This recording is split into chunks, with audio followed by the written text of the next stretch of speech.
Hey guys, I'm Al Washington and welcome to my Mystical Lost podcast. I am here with USA Today bestselling author Sarah Noffke. Um, and we're going to talk about her latest series, the Ella Bloom Mysteries. And I'm going to go ahead and pass this mic over to Sarah so she can introduce herself to everybody. Wonderful. Well, thanks for having me. This is really exciting to be here and sharing books and ideas with you.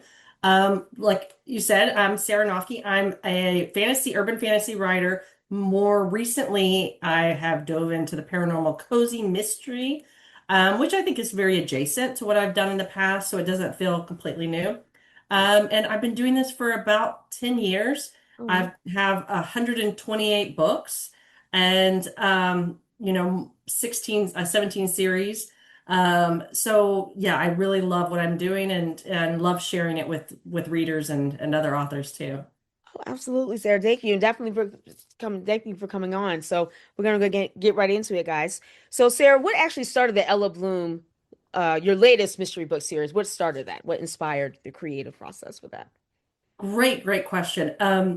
I mean, there's a longer story to this, but yes, this is my new series, and it's paranormal cozy mystery, and it's just started releasing September of 2025. So we're kind of in our infancy, as I like to think of it. Okay. But anyways, it's about a girl that comes to this small town that had magic. It doesn't have magic anymore, Mhm. and she's just there for, this part-time gig and to really put a pause on all of the demands in Los Angeles. So she's come to it's kind of like the Big Bear area of, California. But Right. anyways, the idea came to me really based on the detective that she goes to work for, and his name is Malcolm Fox, and he's a paranormal detective, but he doesn't have a memory of it. Every day he wakes up and he doesn't remember what happened the day before. And he writes himself notes and he's kind of set up his life, but he's not a paranormal detective anymore. And he Right. had pills that would help him to kind of save his memories from day to day, but they don't really work. And so, anyways, there's kind of this big gap in his life. And Ella shows up and she's there to help him to remember it and to get back the magic and to really get Gloamington back to where it used to be or to a new place. But anyways, the idea came to me when I myself was at a writers conference and somebody walked up to me at the same time I was taking a vitamin Uh-huh. and I went to go put it in my mouth as I was meeting them. And I thought, what if there was a character and he didn't have a memory unless he took a pill to save that memory? Like he wouldn't remember the Right. person that he was just introduced to. And what about this whole idea about it being hinged on, on pills and medicine, but also that was the time I had this idea that a paranormal detective that has memory problems, like Right. inherently, there's going to be some cool things that can happen. And I love the idea that he's the best paranormal detective in the world. He just doesn't remember why. So that's where it really came from. Interesting. Yeah, I definitely do like that. And like I said, I'm reading in the process of reading it now. I read it right in the beginning of reading the first book for the first series.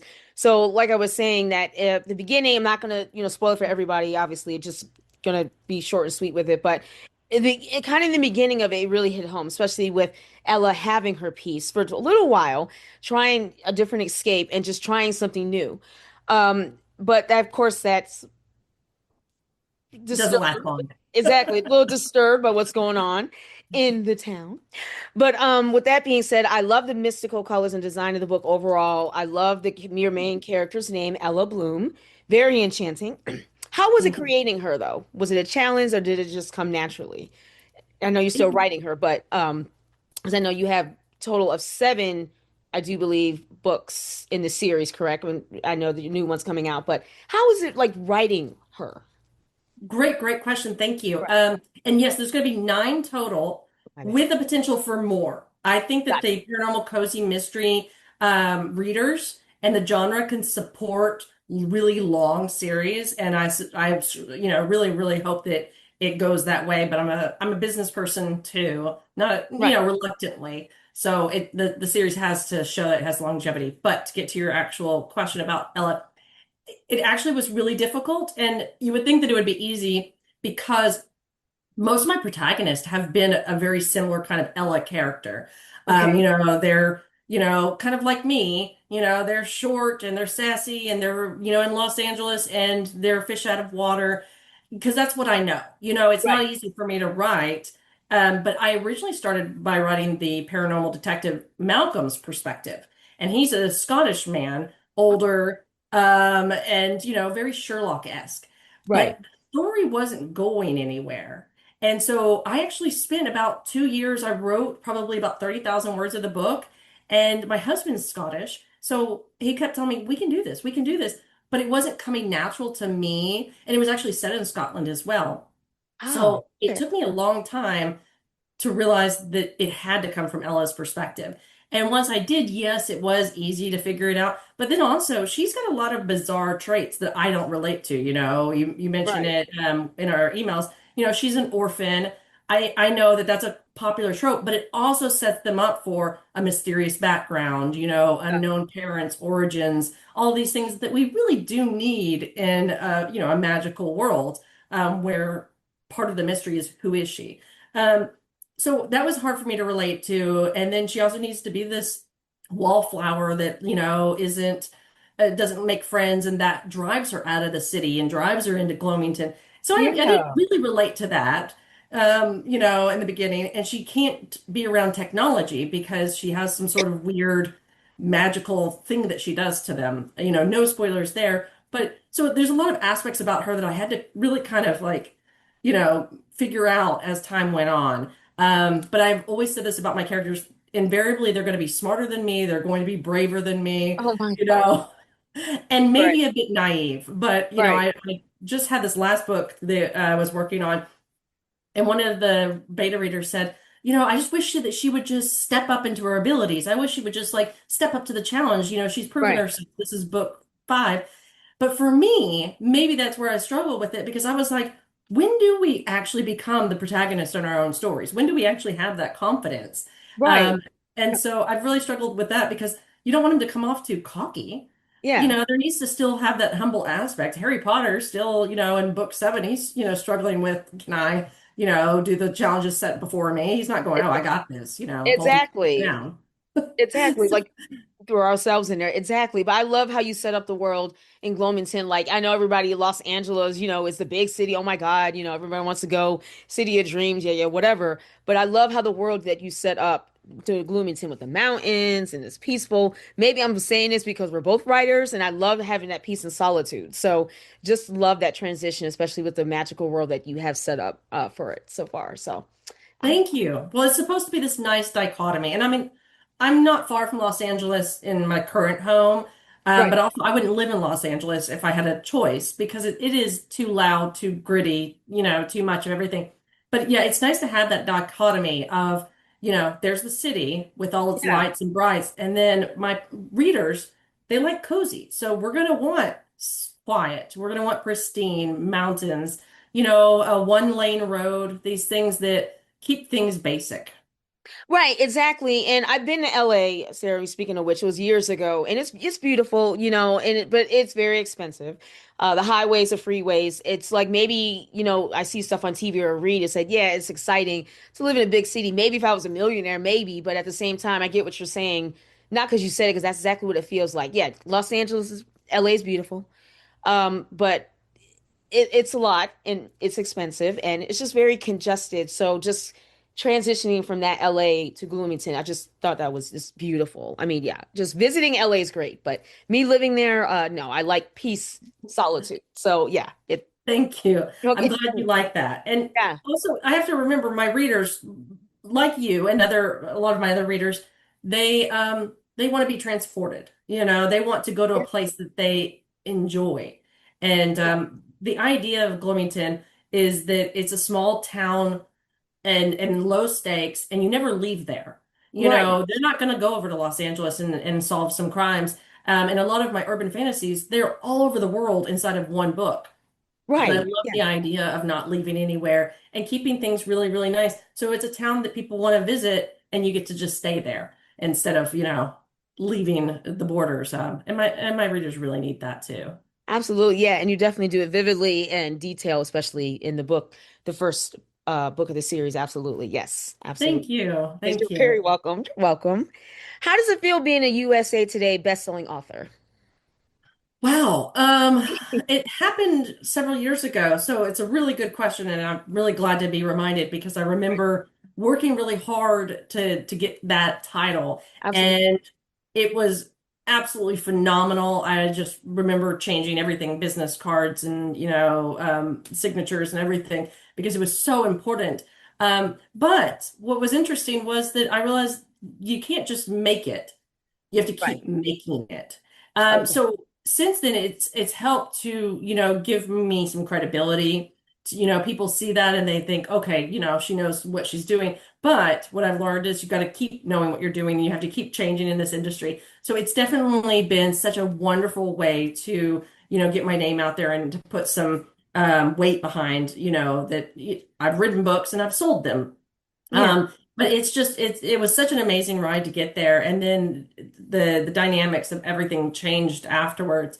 So I think that it was the right time whenever I did it in my career, and definitely has set me off on a brand new journey, which I'm so very grateful for. Oh, absolutely. And you're much well deserved. Congratulations for that. Definitely to get on that list just in general, but Yeah. absolutely. But so and speaking of which, with that, I know we mentioned or that you have a new book from the Ella Bloom mystery series, which is going to be book five, Raining Cats and Curses, if I make sure I had that right. Yeah. That's the first, excuse me, that's the fifth one that's coming out everybody tomorrow. So Yay. definitely for that. Yeah, congratulations for that. Thank How do you you. feel about it dropping officially tomorrow? Oh, How do you feel? I'm so excited. Um, I was always excited. Like I said, 128 books, and I don't get to the point where I'm like, oh, just another book. Sometimes I forget because I'm so Right. much. Right now, I'm in the process of writing book six. So, like five Nice. minutes before you and I got on this call, I was literally writing that book. Oh, wow. So I kind of stay in my own little world.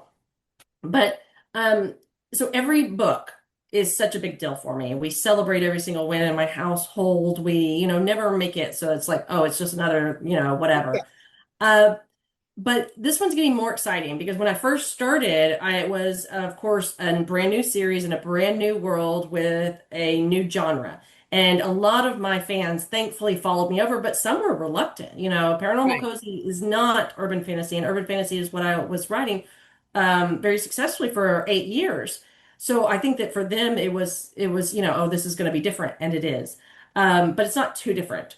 But Right. anyways, so it was very nerve-wracking starting the Ella Bloom Mysteries. And to answer your question about how it is with book five, it feels so much more exciting now with the more the books come out because we have a bigger readership and more people have taken a chance and we've got our funnel going and we're getting the readers in there.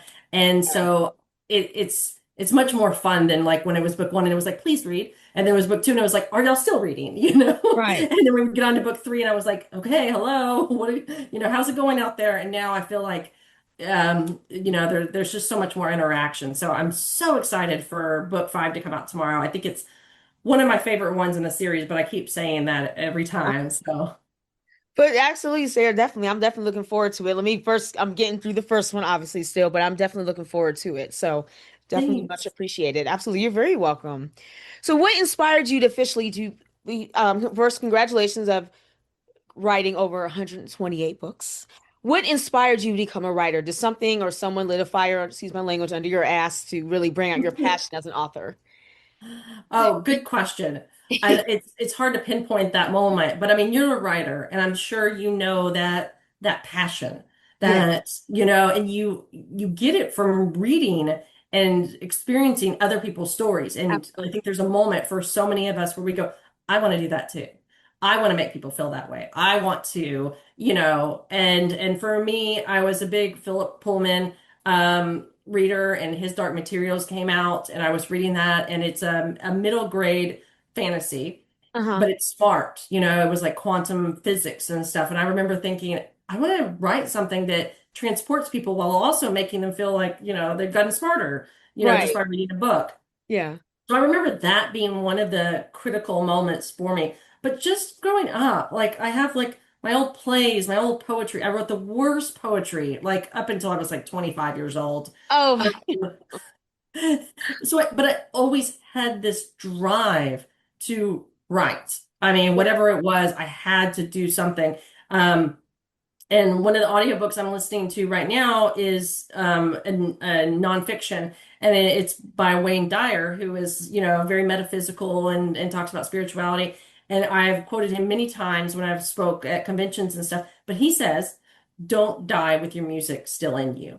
And that Yeah. resonated with me so much when I was unable to write because I was having to work the regular job, and you don't have time Yeah. for the creative, right? Yeah, And exactly. Yeah.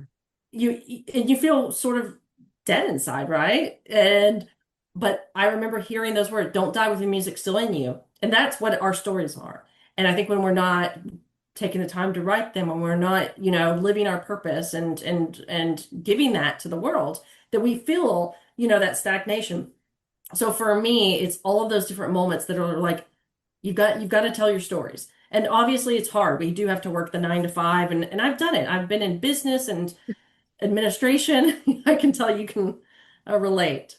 Yeah, absolutely, Sarah. No, and you hit it on the head. It's just not to, I'm not trying to be complaining, like I said, but it is very difficult balancing both. And I wish that I can do this full time. And I know that I have a day job and on the grace of God, but at the same time, it's like sometimes I do get overwhelmed or burnt out, or I simply having doubt about my own writing. When you said that, you mentioned you did poetry until 25 and it looked and sounded like crap, but that's what it feels like as I'm writing my first novella. It just feels like that my focus kind of, some days I'm good, some days I'm not, if that makes any sense. I don't know if you ever had that, but Oh, it's really hard to balance both. But this is something I know I wanted to do. Like you said, you always wanted to write. I've always been writing, and even subconsciously, I just did it. I didn't think about it. I didn't think about having a career. I just, you know what I mean, Sarah? Have you ever had those moments like when you were younger, or even now, that you just got out a pen and you just started writing?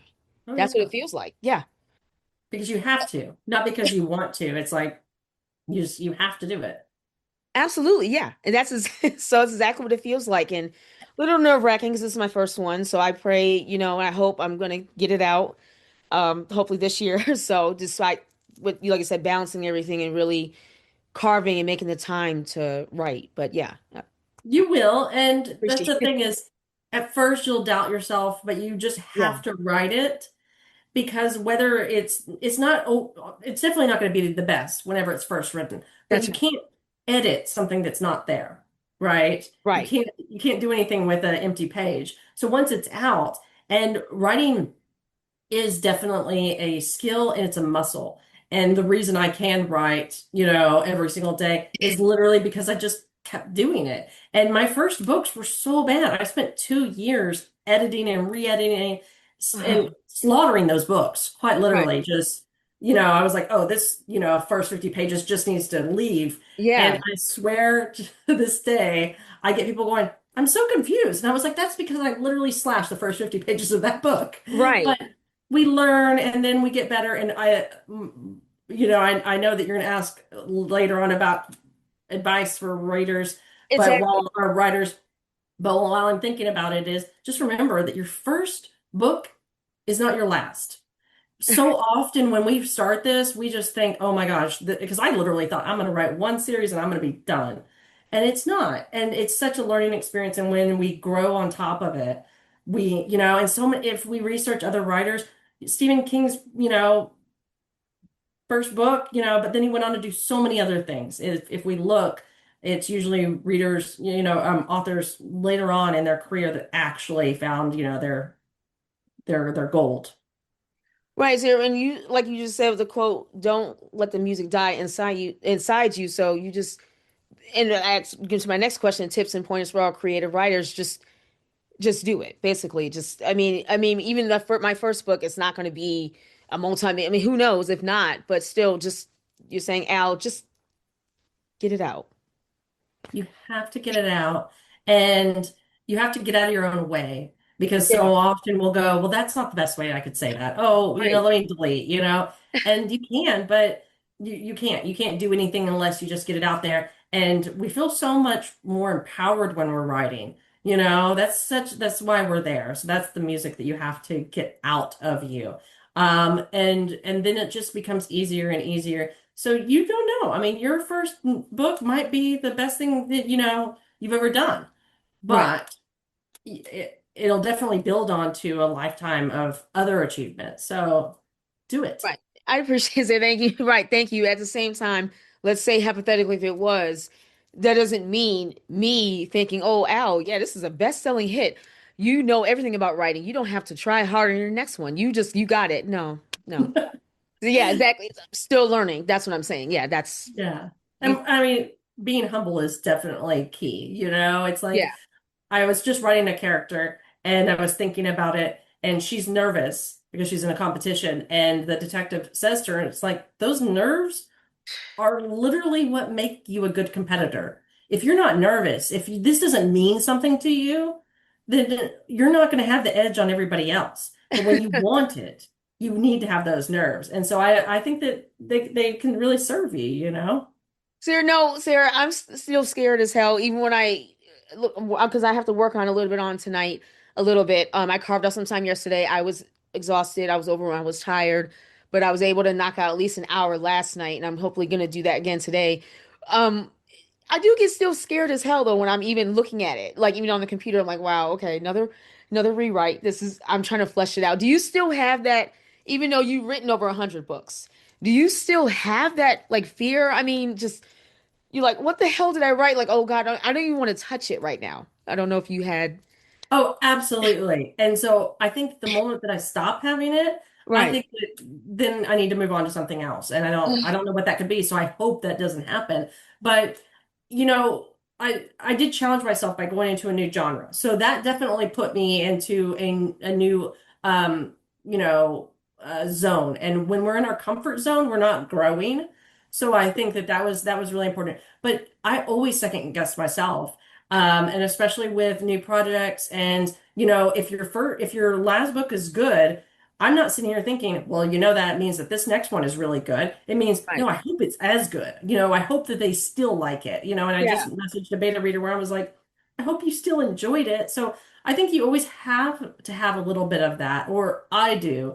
Yeah. And it keeps me trying to be my best, and I have a quote above my board, which is right behind my screen where I am now. And it says, what's the very best way to tell this story? And it seems like such simple advice, but I'm always thinking, what is the very best way? Because I could tell it from this perspective, or it could start at this, part of the events. But what's the very best way? So when we start to really challenge ourselves and think in those terms, you're going to doubt yourself. You're gonna, and that's good. Yeah. That's Does that yeah. help? No true Yeah. words were spoken. Yes. Oh, good, good, good. Exactly. So, absolutely, Zara. No, I think we covered that. Like you said, you gave all the tips and pointers for all creative writers, including myself. So, absolutely, yeah. That's what we needed to ask that question. She covered it. So, but Sarah, I do want to thank you very much for coming on to my loft to talk about, like I said, your latest and the greatest. And I know you're excited again, you guys. Her book, Raining Cats and Curses, from the Ella Bloom Mystery Series, is coming out officially tomorrow. So, Sarah, with that being said, did you want to let everybody know where they can find you, your website, Amazon, and just kind of let them know where they can find Oh, you? thank you so much, and You're I appreciate the opportunity. welcome. Just go to my website, and that can lead you to everywhere else. That's the easiest thing to do. And it's my first and last name, Sarah Noffke, Noffke, .com. And so from there, it'll take you to Amazon for most of my books. I'm exclusive with that and Kindle Unlimited. And there's audiobooks, and my books are available in German and Portuguese and Dutch and all sorts of things. So, but from there, it'll just shoot you off into the web, and you can find it. So, and then you can always send me an email, if you have questions, or you need help navigating, because I also have reading guides on there, because I do have 128 books and 17 series. So sometimes it's like, where do I start? And my question back to readers is, what are you interested in? Because I write about everything from detectives to dragons. So Yeah, no, that's right. Okay, definitely, Sarah. So thank you very much, Sarah. And guys, thank thank you you. for hanging out with me and Sarah as we talking about her latest and the greatest. And I will see you guys next time. Bye. Thank you. You're very welcome.